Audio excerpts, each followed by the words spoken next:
Everyone will tell you it's never too late to start. Almost nobody tells you what starting over truly feels like. I started over at 44 with almost newborn twins at home. Now, let me come to the part which most motivational posts leave out. And here's the part nobody warns you about. The hardest part was not about the money, the risk, the long hours. It was about identity. For 22 years, when somebody asked you, what were you doing? For me, it was, I am an HR, I'm a CHRO, I represent this firm. So I had a clean, impressive answer. And suddenly, I did not.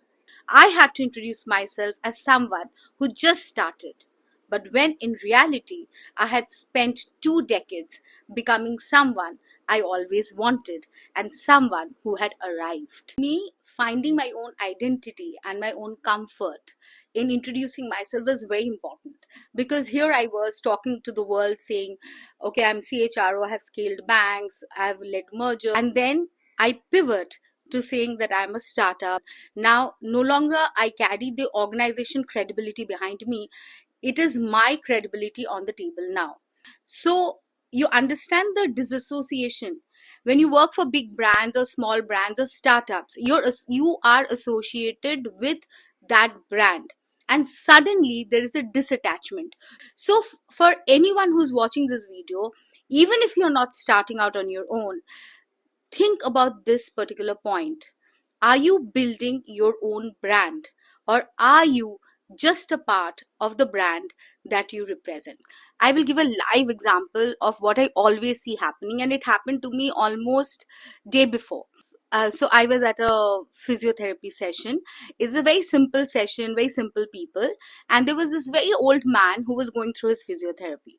And the owner of the physiotherapy, the doctor, told me, ma'am, he's a big man. He used to work with the one of the biggest, largest houses in the country.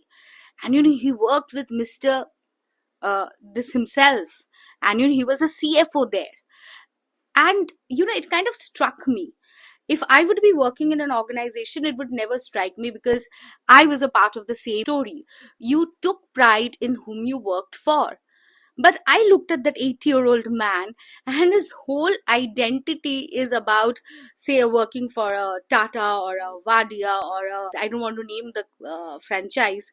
But the question is, he has zero identity of his own. So you see the difference that you have to really go through when you're starting your own versus when you're working somewhere. You have to build a name that stands tall in spite of brands. But what got me through the shift was what I started telling myself. I stopped telling myself that I'm starting over because I wasn't. I was starting smarter. I had all the experience behind me. I was starting with judgment, a network, and scars maybe. So what you need to remember is that you're never starting from zero. You're starting from experience. Those are completely two different things. And the goal was never reinvention. Reinvention is a very big word. The moment you hear reinvention, you're like, oh my God, I have to burn myself down and I have to pick myself up. It is about evolution. You don't abandon your core, you repurpose. Everything I did as a CHRO is now what I do as a founder.